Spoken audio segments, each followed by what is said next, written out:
When I got the email, it was just to our hello at email from the partnership manager at Legacy Motor Club, and shout out Clay, love you. I thought it was a joke. It was actually AusGP last year, right after our event that we had done and launching that drop. And I literally thought it was a spam email. I was like, what?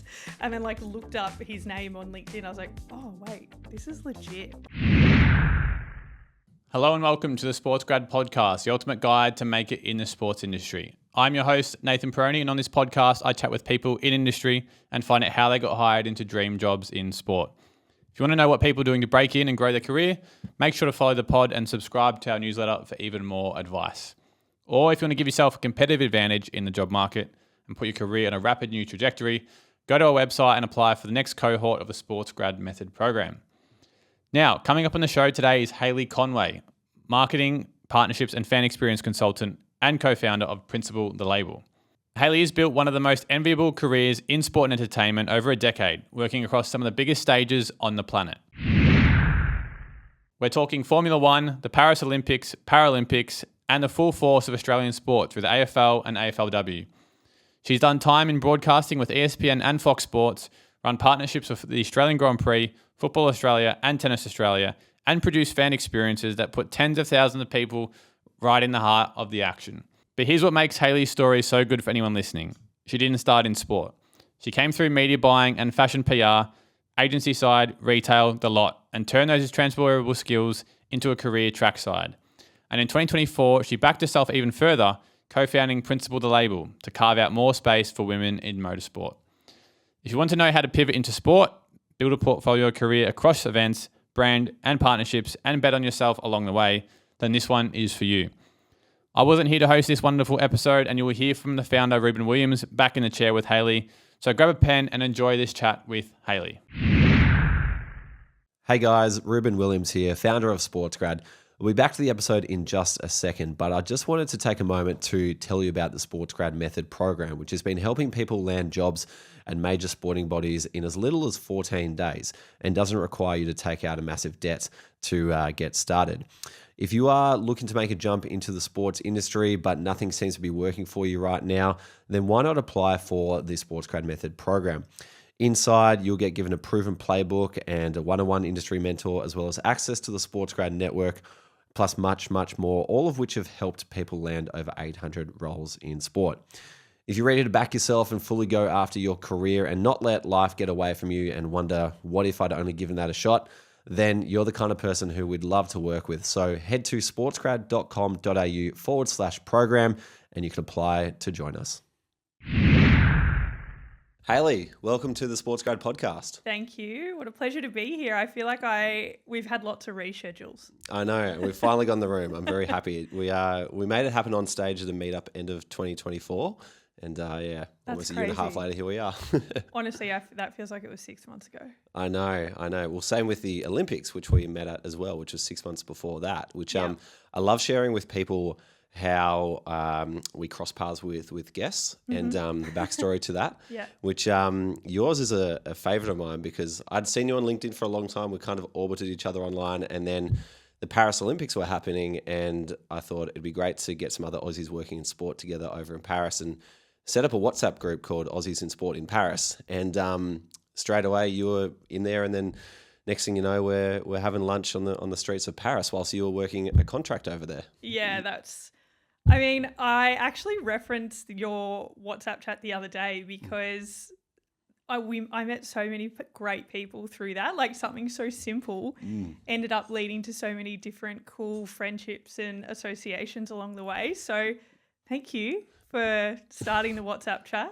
Anytime. It's still live, isn't it? It's still live, yeah. We should post something in there, see. Yeah, I know. See if anyone's still active. Like someone posted something in it the other day and I was like, oh my God, it's still active. Actually, I think that was because of the Winter Olympics. Someone might have said, hey, who's going to the next one? Yes, it was. We might have to keep it going for every 2 years for winter and just give it a little summer. rename each time. Absolutely. But I believe that was where you met your now very good friend and now colleague as well, Stella Barry. Yes, it is. I was actually on the phone to her on the way here. She's graduating right now. So congratulations, Stella.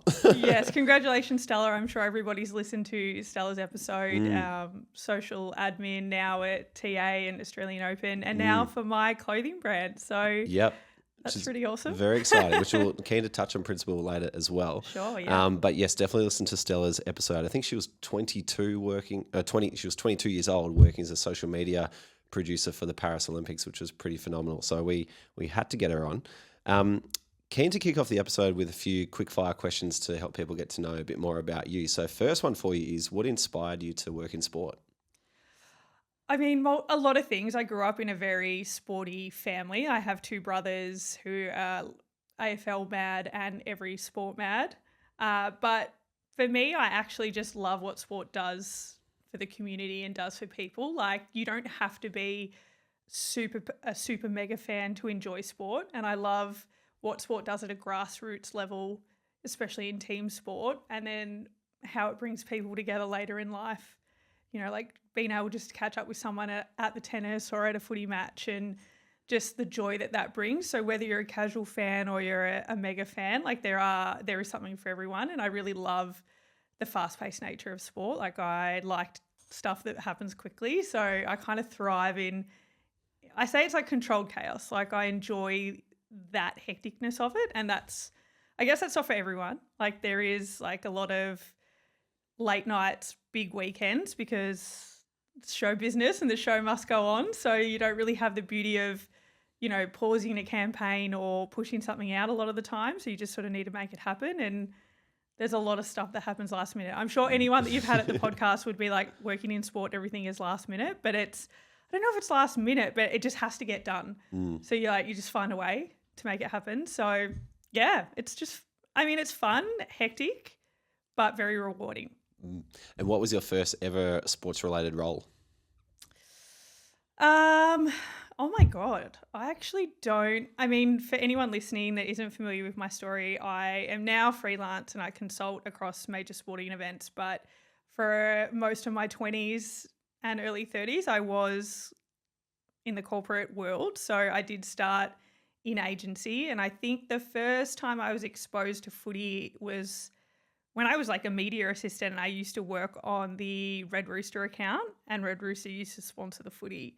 And I'm talking like, oh my gosh, I'm going to show my age here. Maybe 25 years. No, is that right?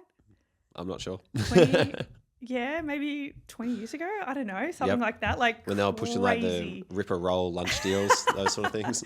I mean, probably like I was TV buying Red Rooster ads in the during the AFL season. Like, that was very early on, very light touch.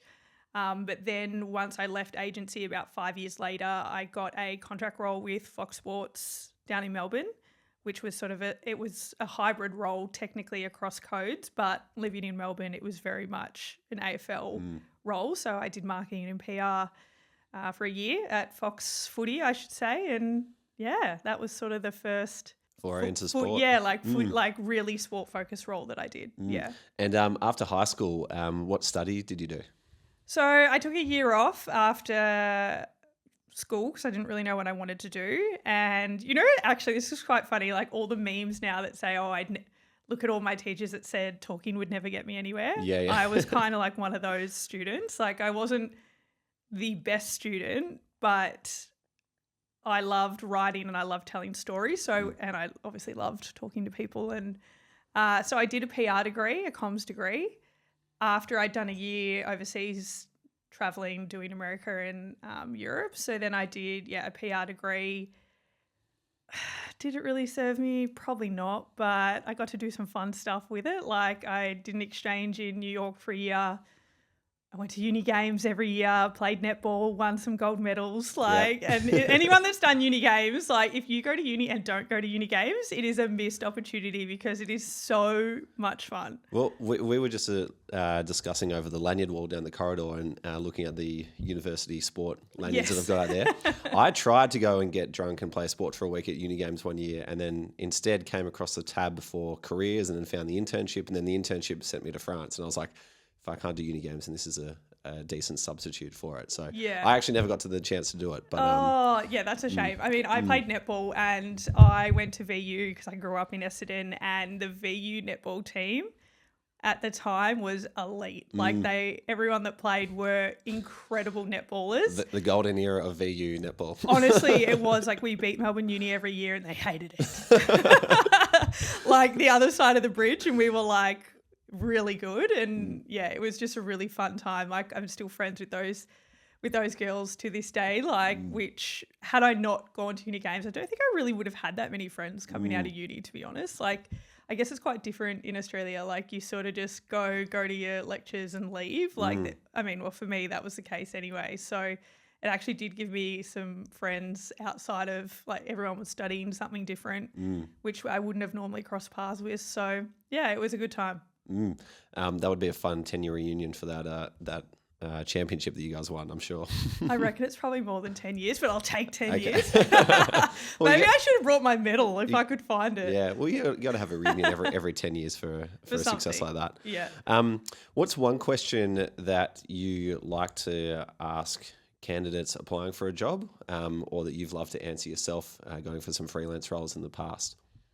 Oh, gosh, that's a very good question. I think for me, one of the things with people wanting to work in sport, I actually like to understand why they want to work in the sport. And often it's if they answer with, oh, because I'm a mad Essendon fan. I mean, rest in peace if you are. But I say that as a Essendon fan. But, you know, like working in sport, you can't really be a fan. And I think that's one of the key things that I like to say to people, like, people go, oh my God, you got to go to and work this event. Like, oh my God, how good was the race? I was like, I don't know. I didn't watch it. Like, I wasn't there.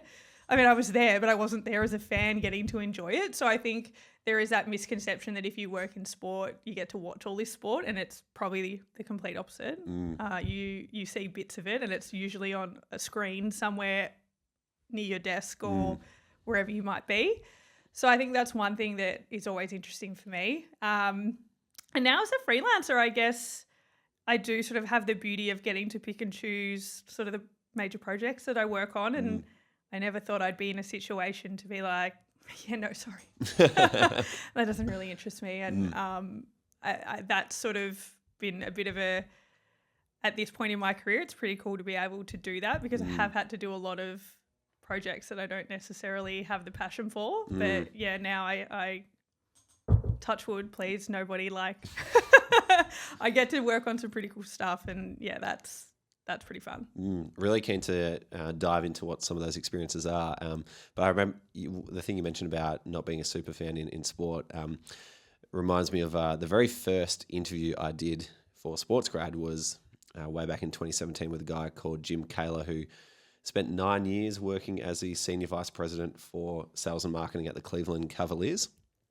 And asked him a very similar sort of question. He said, yep, when we see the super fan walking through the door who just wants to hang out with LeBron or be there on game day, like, you know, we get nervous in a hurry and they quickly get the flick. So it's a timely reminder always that, you know, if that's your priority, then you're probably in the wrong place. Yeah, I also think you don't really last because you realise how intense it is working in sport. And guess what? You're not hanging out with LeBron and you're not getting to watch the sport, and then people are like, oh, I actually just want to be a fan, and you're like, yeah. Could have told you that. And then you realise LeBron probably doesn't want to be your mate, and he's better just observing from afar because those athletes can be intense when you get close. Yeah. If you could try another job in sport just for one day, what would it be? Can I be an athlete? Sure. Yeah, I would love to be an NBA player. Well, WNBA, but I think that would be awesome. Have you been to the NBA or WNBA? I haven't been to the WNBA, but I've been to a lot of NBA games over the years. So I just love everything about it. I love the vibes. I love the atmosphere. My dream, like my bucket list, is to be courtside at an NBA game. Like ideally like in New York or LA. Like I'm not super particular, but I just want to be like courtside and be like, oh my God, Kylie Jenner's next to me or something like that. I mean, that's never going to happen, but we can. You never know. You never know. Never know. Well, the principal might take off and, you know, Kylie will endorse it and so drag you along with you. That would be it could insane. happen. You never know. I went to an NBA game after Coachella recently. So I was in the US about 3 or 4 weeks ago, and the Los Angeles Lakers were playing forget who the other team was now, but I'm not a basketball fan. But Yeah. Kevin Durant and LeBron James were on the same court at the same time in a playoff Epic. game, and we're in epic time. So Yeah, that's awesome. that'll be a great one. Yeah. Let's dive into your career.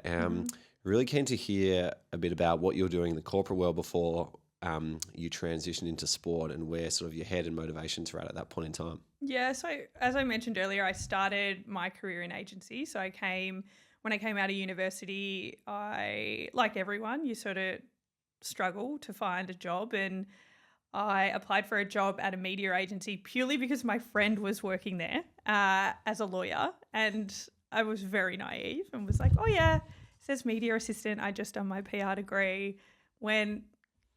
Had the interview, got the job, and then realised very quickly a media agency is advertising, and it's a lot of numbers and it's a lot of spreadsheets. Not my skill set still to this day. But anyway, I ended up being in agency for 5 years. I actually loved it. Like, I was sort of there in the tail end of the advertising industry, so it was very different to what it is today.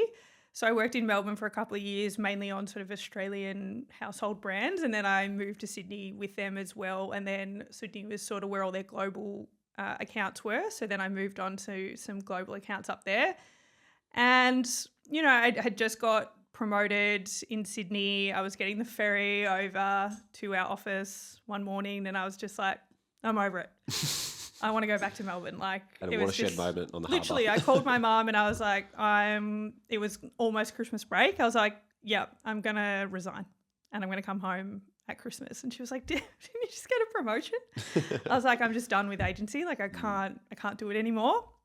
And like anyone that's agency, you think the grass is always greener client side. So I did the Christmas break, had sort of a month off, and then had reached out to a couple of recruiters when I got back. And it was actually quite hard to transition from a media agency into a marketing role. And I think I probably underestimated that, because I kept getting the feedback like, oh, those skills aren't transferable. And I was like, but why? Like, they literally are. Like, it was, again, different time. Like, social media wasn't really massive, and it was just, I mean, it happened eventually. I got offered a role at Fox Footy, as I said earlier. And then I think once I'd sort of got over to client side, then the jobs came easier. But that initial transition was quite hard. So I just started doing a few different contracts. And that's sort of where I started doing contract work, because I wanted to I obviously had the struggle in trying to come over into a marketing role, but I always knew that I loved doing more sort of brand activation and events. So then I started doing contract work to get experience, because I was like, I want to do everything, and I don't want another recruiter to ever say, oh no, those skills aren't transferable. I was like, fine, I'll go get all the skills then. And that's when I sort of started doing contract work, which was quite, I mean, it wasn't very normal back then. Like, everybody. Was that contract work to fill a skill gap? Or? Yes. Okay. Yeah, because I just wanted to be able to say, yes, I can run events, or yes, I could do that activation at that level. Yes, I can do PR. Like, I just wanted to be able to like learn as much as I could. And the easiest way to do that was with contracting. And it had a bit of a negative stigma back then. Like, it was kind of like, oh, you're only contracting because you can't get a full-time job. And I was like, well, no, not really. Like, I'm just trying to sort of grow my skill set. And I'm glad that I sort of stayed the path, because a lot of people were telling me that was the wrong, that wasn't the right sort of move. But I look back now and I wouldn't have the network that I do now had I not done that. And the experience I got has put me in a position today to say, oh yeah, I've done that before. Or yeah, I used to manage that talent when I was at Fox or when I was at et cetera. So yeah, at the time it was even like my family were like, what are you doing? You should be working full time. And I was like, I am working full time. I'm just going from project to project. And so I did that for a couple of years, and then I got So it was almost like a self-imposed 2-year, MBA of like, I'm going to go and get real world experience, and you kind of very deliberately identified what skills you needed and took the time to pick them up. Yeah, I think so. I mean, looking back, that's probably what I did. But at the time I was sort of just trying to find where the passion was. And then as I got older and I got a mortgage, and I was like, well, I got to pay the bills now. So I went full-time into some big household brands in Australia, sort of focusing on sponsorships and events and everything that went with it. So then I, again, started working on major sporting events in the country. And Is this working in-house with those brands? yeah. So I did that for a few years, and I don't know, I just sort of had this moment that I wanted to be able to travel and get paid for it and work in sport full time. And that's sort of where this sort of freelance sort of work journey has come from. I left a job that I loved. There was no issue. I loved it. And then just sort of, again, like had that same feeling that I'd had like almost like 6-7 years earlier. Like I just am not meant to be full time in the corporate machine. Like I still get to work in the corporate machine with the teams and stuff as a freelancer, but I just not built for it. I like the flexibility.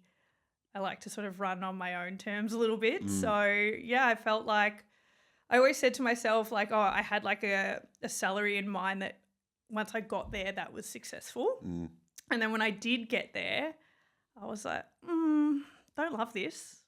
Like a lot of what I enjoyed about my job had then at that point been stripped away, because the higher you climb the ladder, the less of the work you're doing, and it's more managing politics and personalities versus actually doing the work. So I think that, yeah, it was interesting. Like some people love that though, right? Whereas I don't. So I like doing the work. Like I happily have taken a pay cut to do the work that I love doing versus taking the money and dealing with the politics. So I guess it's personality driven really on what you want. And that's why I always say, like, I can't tell you, you know, where you should go to next. It's got to actually make you happy. And I'm, happy. I never thought I'd say I'm happy earning less, but here we are. The way you talk about a lot of your career moves sounds like you're like, all right, I'm done with this. Let's move to the next one. But I'm sure there's a lot more sort of deeper thinking and conversations and process behind it. What are some of the things? I mean, you're actually not wrong. I do sort of like flip quite quickly. Like I actually ended up seeing like a careers counsellor at this point when I was deciding whether to go freelance or not. I don't know if that's the right word, careers counsellor, but you know what I mean. And I actually said to her, I was like, I think there's something wrong with me, because I can't, as soon as I've been in a role for like 18 months, I get really bored. And once I've done the project and we're doing it again, like I just have zero interest. She's like, you know, like actually not that uncommon. Like I meet a lot of people like you, and you also don't have a, what's the word that she used? Like I don't have a risk threshold. So I don't see the risk in things. I'm kind of just like, all right, let's just do it and see what happens. And that very much is the case. Like I just was like, oh, well, I'm just going to do this and then figure it out. And if it doesn't work, then I'll figure it out. I think that's why we get along very well. Yeah. Yeah. But it's very cool to see. So if we're to like kind of trace your steps and kind of keen to like map out like the timeline of Hayley and all these different events that you like bounce. I was like a pinball machine, like sort of, it wasn't linear.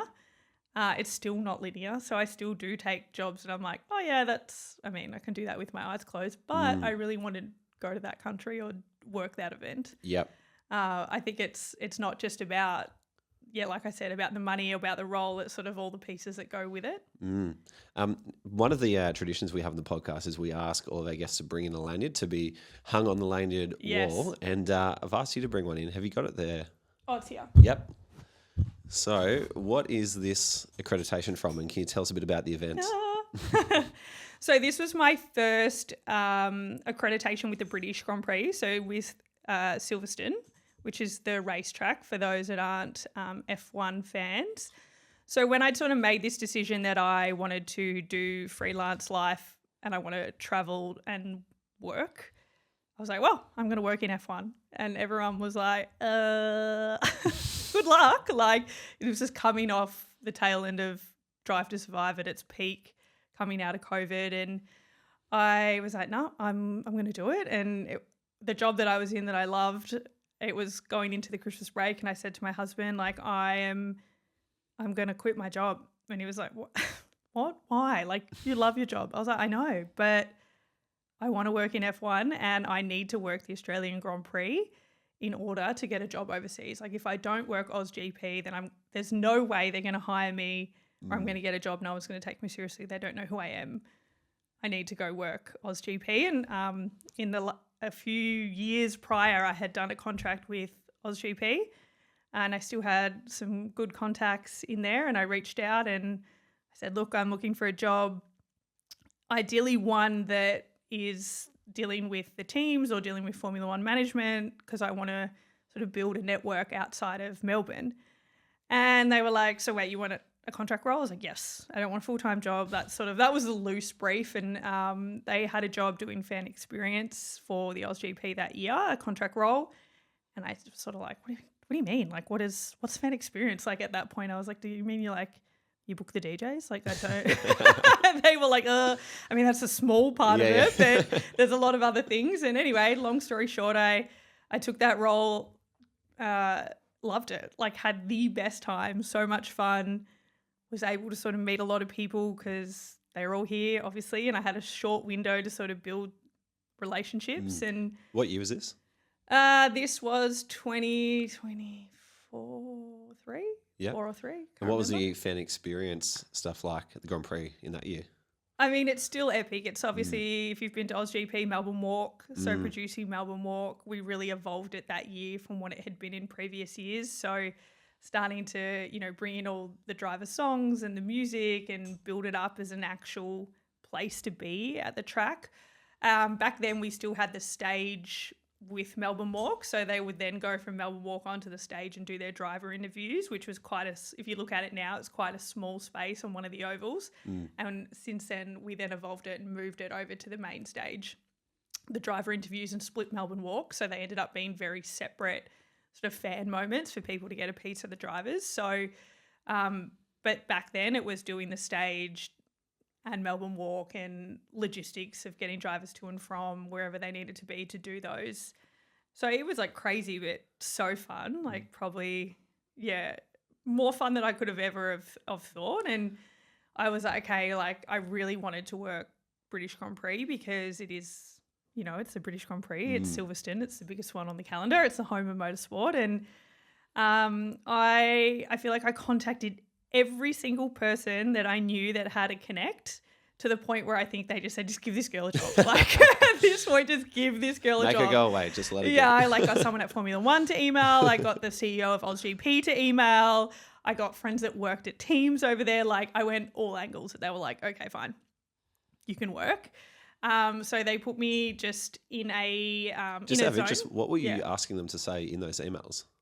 Just to introduce me. Like I think there's a lot of power in being recommended from someone, or that someone knows you and they can vouch for you, because I mean, I'm sure you get a million LinkedIn messages like I do now, and if they're cold, like you're just another, it's just like another DM that you're like, oh, like I try to get back to people, but just the nature of life and being busy, like you can't actually respond to all of them. So if it does come via someone, they're like, hey, it's my friend Ruben, he's a legend, can you have a coffee with him? I'm like, oh yeah, like I'll make it happen eventually. So I just knew for myself that it would be stronger coming from different people. Yep.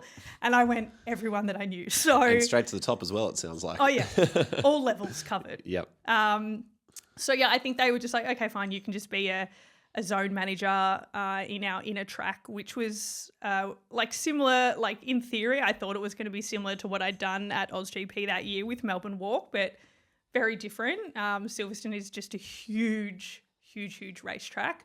A lot of staff, a lot of volunteers. The motorsport fan in there is very different to what it is here as well. Like they are very much almost like AFL fans, but race fans. And, everyone camps at Silverstone. Like it's in the middle of nowhere. It's a 24-hour event.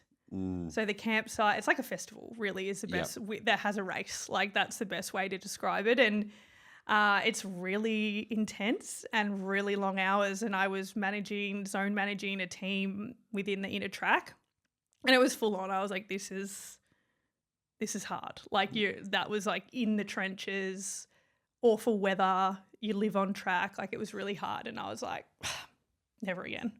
I'm never working British Grand Prix again. And glad that I'd done it, ticked the box, and then I was like, never again. Mind you, I'm about to do my 4th British Grand Prix. So Amazing. that is, I did get over that. But the thing that's sort of quite funny about this, because obviously we've rescheduled this podcast, and I was always going to bring that lanyard because that was the first sort of international event I had worked. So it is always a special one because thank it was you the for first. donating it Yeah, to us. I mean, it was the first one, but it was also the hardest one. And I could have given up then very easily, and I would never have the experiences now that I've had I, after that event, gone, you know what, working overseas is too hard. I'm not going to do this. So that was what I was going to bring and tell the story, which I have. But then this morning, we actually, for my clothing brand, have announced that we're doing a pop-up for Principal the Label at the British Grand Prix with the Paddock Journal in a track. Amazing. I was like... Incredible full circle moment. Full circle moment. Like, so crazy to think that I would have my own brand and my own clothing brand that's going to be in that area that nearly destroyed me 4 years earlier. I mean, that's a bit dramatic, but at the time, that's how I felt. So, it's a full circle moment. So, there we go. That's my lanyard. One thing I really admire about you is your ability to like kind of conceptualize something that you want for yourself or your career and then go ahead and make that happen. Has that always been like who you are, or is that something that's been learned and developed over time? Thank you. I mean, that's quite a nice compliment. I think if I've made up my mind that I'm doing something, I will do it. It's sort of like, doesn't matter what gets in the way, I'll burn the money to make it happen. Like, I'm very headstrong. If I'm going to do something, I'm going to do it. So, but it also can work against me in the sense that if I'm not fully locked into something, I don't give it my all. So at this point in my career, if I don't feel passionate about it, I'm like, you know what, I'm not going to do it because I know myself and you won't get the best version of me. And that's not who I want to be. Like, if I'm going to do something, I want to give it my all and do it to the best of my ability. So it very much goes both ways. Yep. And that, you know what, that's probably one of the things I struggled with in corporate life, because you did have to do stuff that you didn't want to do, or you do have to do stuff that you don't want to do. And I was like, like pulling teeth. If I didn't want to do a project, or if there was no passion for it, I was like, no, not for me. So yeah, it's almost like a double-edged sword a little bit. No, I can totally resonate with that. And it's an amazing feeling when you find the work that you were meant to do and you're like, okay, now I know how good I can do a job of something. Yeah. I was quite similar at Cricket Australia. Loved the workplace and loved the people there, but some of the tasks day to day, I was like, I've got to get through this again. I mean, and every job's got that. You're never going to have a job where you love everything. Like, I almost have a newfound appreciation for the corporate life or the skills that I've learned over the years, because now having a small business and it's just me and my business partner and now Stella, like, you have to do everything. I know that sounds crazy, but I see your videos of like the weekend grind and like all these things that in corporate life you can be like, cool, okay, that goes to you. You're doing this, great. You do that. Like, but when it's just you're like, oh my God. Yeah.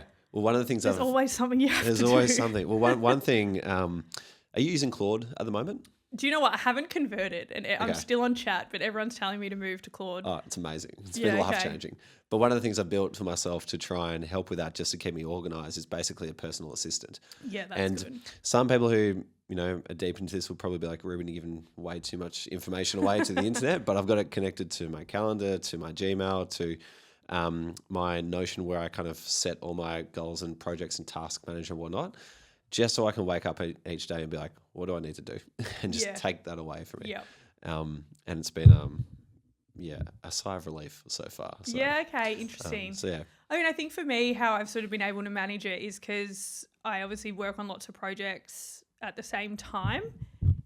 This is so old school, but everyone's like, oh, why don't you just merge all your mailboxes together? I'm like, nah, because that is too chaotic for me. So I still I have my personal laptop, I have a laptop from whatever business I'm in, and they all have different email addresses. And I will literally open that mailbox, treat that as whatever's in there. I treat my inbox as my to-do. Bang, bang, bang. Okay, I'm working on Sports Grad today, for the next whatever many hours it is. Close that part of my brain off. Then I open, okay, now I'm doing principal work for the next 2 hours. Lock in, this is the principal work that I'm doing. Yep. put it away, switch that. Because otherwise it's like having a million tabs open in your brain and actually on your laptop, and it just does not work for me because it's like you're just like pinging around from a million things and you can't really concentrate on anything. And I think that for me works quite well. So yeah, like no way that I could not survive. If I merged everything, I think it would be too hectic for me. You need that sort of siloed approach to work on projects. It sounds very effective. Let's talk about Principle. For the people watching on YouTube, they'll see I'm wearing this incredible T-shirt with all the F1 cars across it. F1 inspired. If you're listening, please go onto YouTube and have a look at this shirt. But tell us about Principle and how it came to life and where you guys are at the moment. So it kind of came to life working on Melbourne Walk, to be honest. I'd sort of seen, obviously I'd worked in F1 years ago at pre-Drive to Survive, and then I'd come back and worked in it post-Drive to Survive and was just shocked at how different the fan was. So like pre-Drive to Survive, like we couldn't give away tickets on a Saturday. Like our prime role at marketing was sell tickets. Like couldn't give them away. Now you don't have that issue because they sell out in 15 minutes. You got 450,000 people over the weekend. So the marketing function essentially now is like a fan experience function, and what experience does the fan get when they're there. And being on Melbourne Walk, I was seeing like all these fans that would arrive at 5 a.m. They would run across the oval when the gates would open. They'd have their spot set up at Melbourne Walk, and they would have like a Ferrari hat on, a Max Verstappen hat. Like they didn't go for one team or one driver. They just loved the sport. And, most sport merch is covered in logos, especially motorsport merch. And I was like, oh God, I wish someone would just make stuff that I would wear at track or then wear on the weekend, like not something that I would just wear to track. And I don't have a fashion background at all. And so I sort of just was like, it was kind of just like an idea. And then I sort of just moved on and had sort of forgotten about it. And then I actually went on the Paddock 43 podcast, which is hosted by AFLW and Pat. So I went on that podcast after weeks of them, not even weeks, probably months, being like, come and talk on the podcast. I was like, no, I'm not interested. I don't have anything to say. And they were like, but you are, you just don't realize it. So I eventually went on and I'd sort of retold that story about seeing all the fans, and Elle said, I would do that with you. Mind you, we didn't really know each other at this point. And we Is this live on the podcast that she's saying this? Yeah, I actually should find the clip, but it pretty much was. And then I had sort of a break between projects. So I sort of had like 5 weeks off between major events, which is unheard of. So I was sort of like, what am I going to do for 5 weeks? Oh, you know what? Maybe this is when I start the brand. So we, I guess then the rest is history. Like we sort of started out just testing the market to see if anybody would actually buy it or we're just being stupid. How did you test it?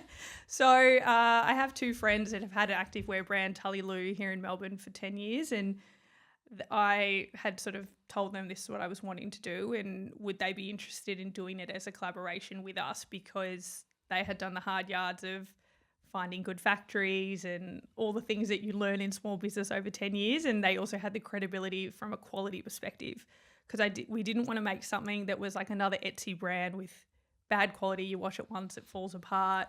We wanted it to sort of come from like a credible source that people were like, oh, this is actually going to be a good jumper. So yeah, we launched. Particularly for the F1 market as well. Yeah. Wearing nice stuff. You want it to like last. So we went out with 4 jumpers right before I went over for British Grand Prix Year 2 and then into Paris Olympics. Yep.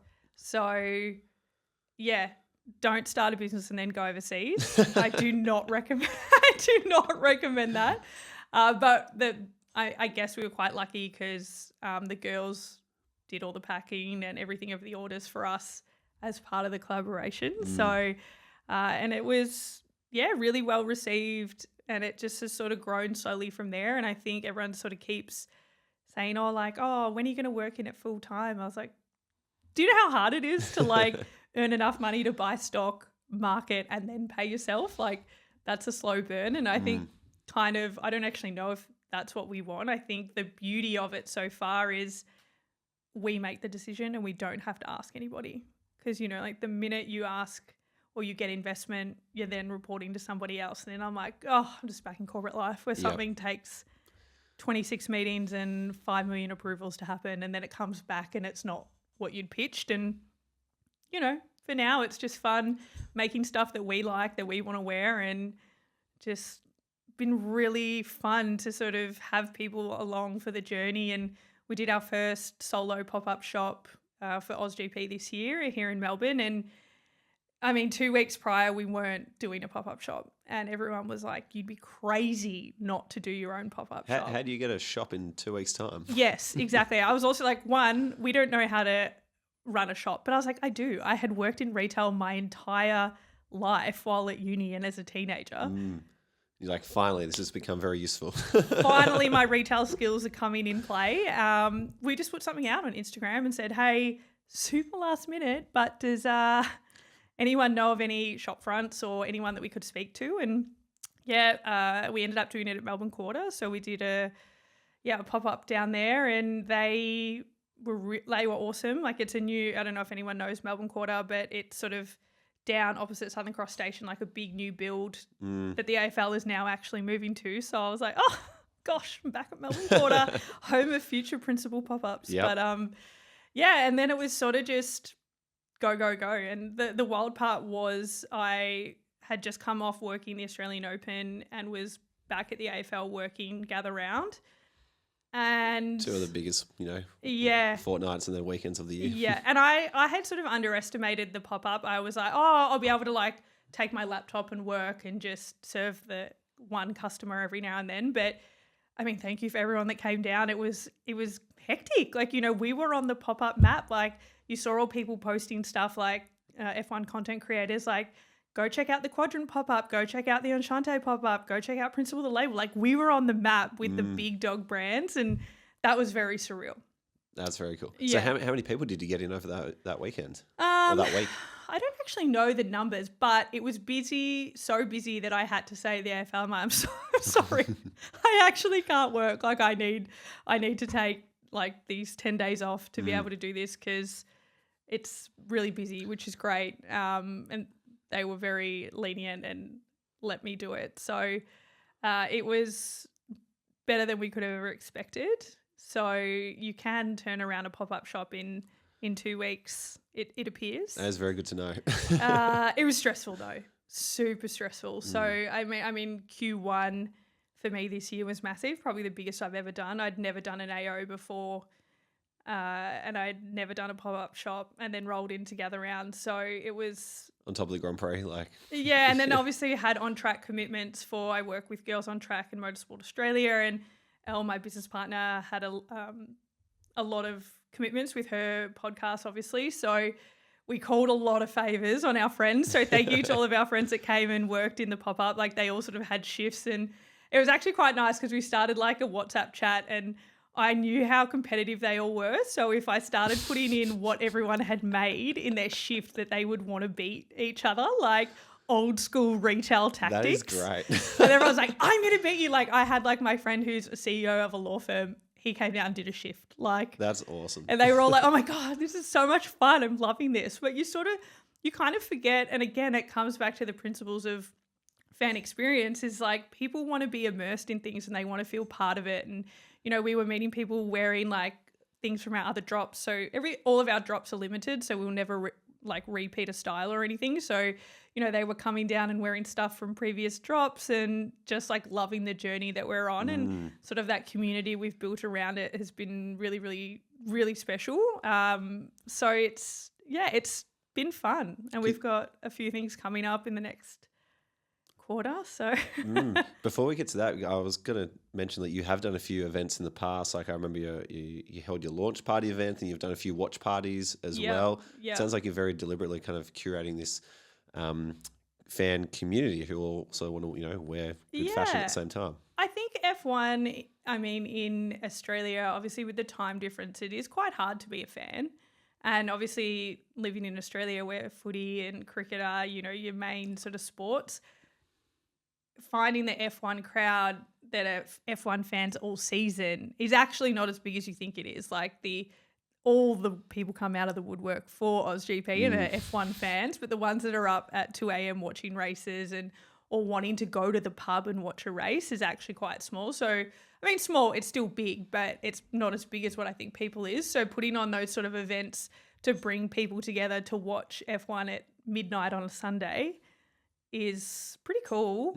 So there's a few different communities that are doing the watch parties now. So it's been nice to sort of see it evolve and bring people together, especially in Melbourne. So, yeah, and then we just, we like to have parties, as do you. Yep. So, sort of any excuse to do something and bring people together is always fun. And you're about to head off to the US for a couple of big initiatives. Can you share what those are?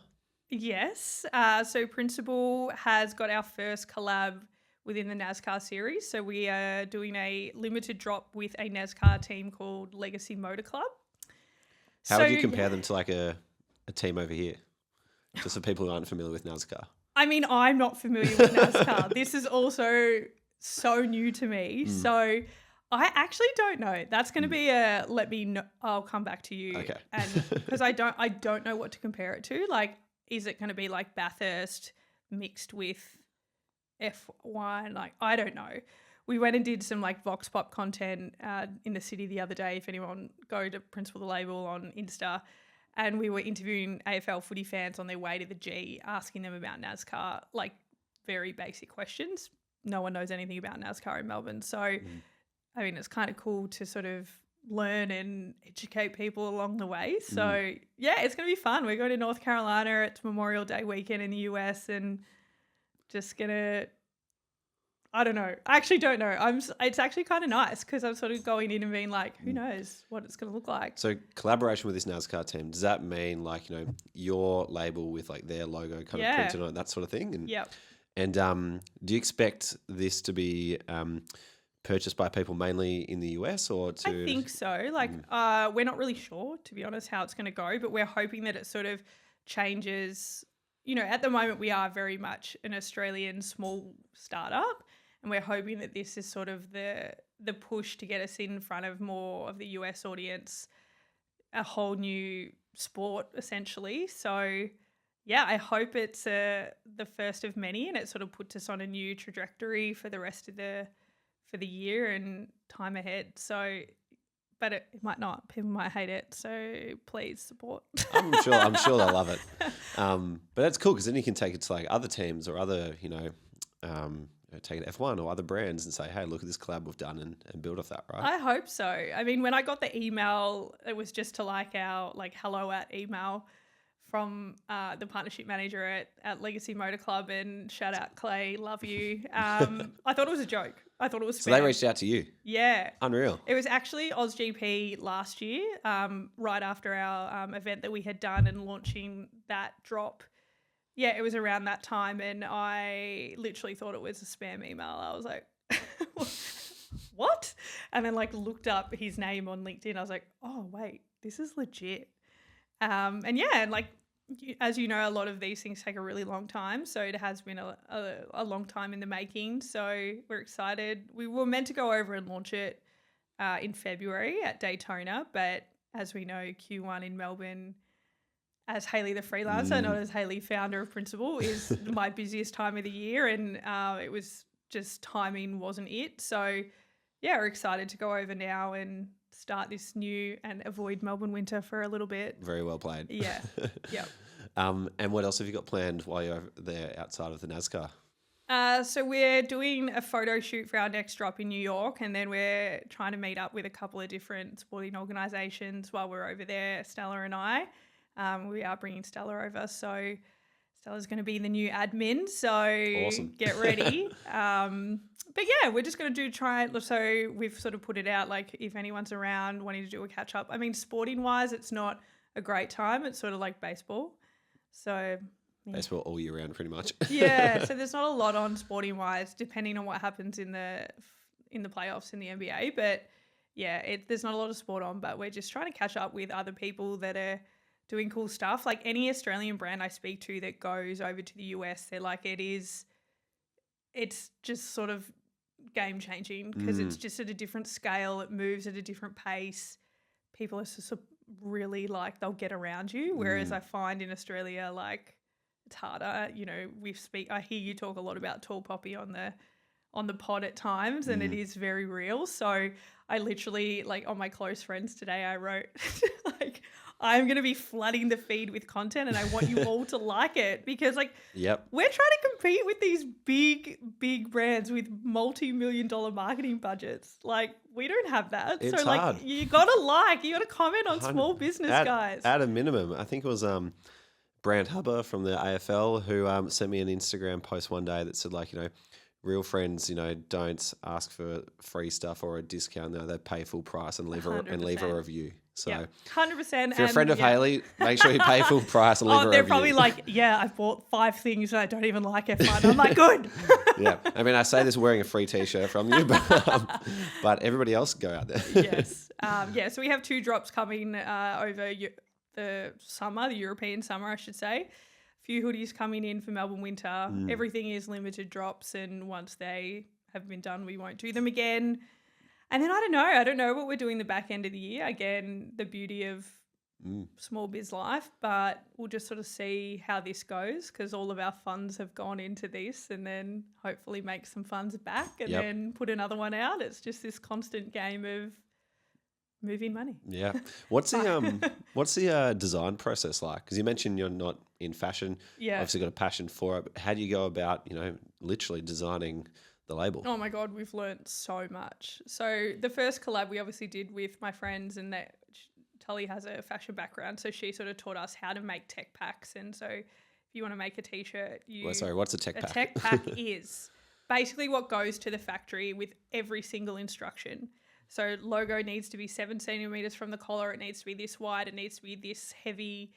This is the material. Like, it's literally everything, and they will copy it exactly how you have put it down. So it's like the blueprint of the house for the architect. Yeah. And like, there is even, you know, if I had this, if you can see this t-shirt, like this logo, on one of the tech packs, I'd slightly got the measurement wrong for the centering, and they did it, even though you could see it was off-centered. Yep. But they would not know that's what you wanted. They take it as gospel. Yeah. So we've had some hard lessons in sampling, because it's a slow process, and I don't think that's what people understand. They think you sort of just, you know, put something in and you're ready in 3 weeks. It's like, okay, it actually takes about anywhere from 4 to 8 weeks in a sampling process to get it right. Then you have to go into production. So we're very far behind in terms of where a fashion brand should be. Like, you should be at this point planning or already in production for next year. We don't have the luxury of time currently to be able to plan that far in advance. So we are very reactive, which can be good, because we can sort of make stuff that happens. But again, it's not as quick as you would want it to be. So if we do want to do something that's happened in like race culture quickly, we'll do it here in Australia, because it's just quicker than doing something our warehouses and factories in China. So that is a much slower process, and with the cost of freight and everything at the moment, it's actually like eye-watering how much we spend on freight. So but we had a few like milestones we wanted to achieve with it this year. So we wanted to bring on someone to help with content, being Stella now. We wanted to bring someone on to help sort of manage the factory and do more product development that comes from a fashion background. So we have someone starting next month. And we've been packing orders ourselves up until this point. So again, moving to a proper pick and pack, which is also happening from the next drop. So it's about 2 or 3 years of packing the orders yourself. Yeah. And my poor husband, because if I'm away, I'm like, you have to pack the orders. I'm so sorry. It is nice packing orders, but it's always in the back of your mind. You're like, oh my God, I have to do all these things for like my paid job is how I refer to it, versus principal is the passion project. And you're like, oh my God, I have to go home and pack orders, which is a nice problem to have. But yeah, I'm happy. I also live in an apartment, so my spare room is currently stock. Yeah, that's a warehouse. Yeah, so sometimes I'll be on like Zoom meetings like with people in major sporting organisations. I'm like, oh God, I better change like the backdrop. But so I That actually could be think, free advertising. yeah, actually a lot of people when I've forgotten are like, oh my God, is that all like your stock? And then they'll ask me about it. And then Yeah. it's a nice talking point. Absolutely. Keep it up. But, yeah.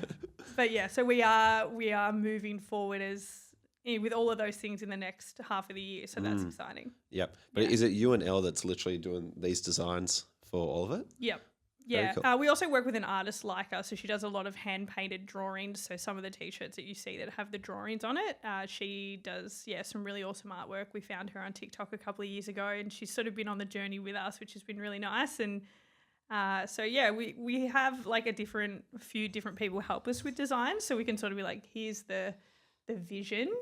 Some we can do ourselves. Some you need proper graphic designers. So I know a lot of graphic designers, so I've been very lucky to lean on them for a few things. But yeah, I guess moving forward, you do want someone doing that full time. And are there any labels or brands you take inspiration from, either from they might be a couple of steps ahead of you in their business journey, or like their designs are kind of similar to like what you want to emulate? Not one that we go, oh, that's literally who we want to be. I think because we are so niche in that we are doing, racing inspired stuff. But in my opinion, Melbourne has some of the best fashion and brands in the world. But then we sort of come at it with our sort of Melbourne take on everything. And I think why it has worked so far is my style is a bit more streetwear out there, whereas Elle's is more pulled back, like neutral colours. So we never agree on a design the first time. So it's wherever it lands in the middle that we hope the general population enjoy. So that's currently Probably a good been our combination to process. have. Yeah, well, I'm like, no, I hate that. And she's like, well, I like it. So there's that's sort of been the design process at this point, is meeting each other halfway. So it's like yin and yang. Yeah. And where would you love the label to get to in terms of product range, shops, e-com, etc.? Yeah, everyone asks me this, and I think the beauty of it for me is not putting these insane targets or goals around it to be like, this is where it needs to be, because it was always, let's just try and see what happens. And we have done that, and we're just riding the wave. And we both said, Elle and I said, if it stops becoming fun, we're not going to do it anymore. So even to be going over to the US to do NASCAR, like if it ended after that, we'd be like, well, that was fun. Like for me, that's not a failure. And I think I sort of, in my life, is one of the things, I guess we sort of spoke about a bit about taking the risk, but I don't think everything needs to be forever. And like life is chapters. So enjoy the chapter, enjoy what it brings.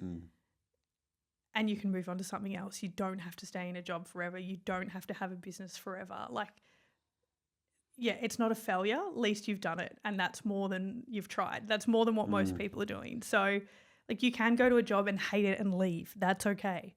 And that's sort of like what I say to people. I'm like, just try. Like, if it doesn't work, who cares? Like, when people are scared to move overseas, I'm like, yeah, it's a 24-hour flight home. If you don't like it, who cares?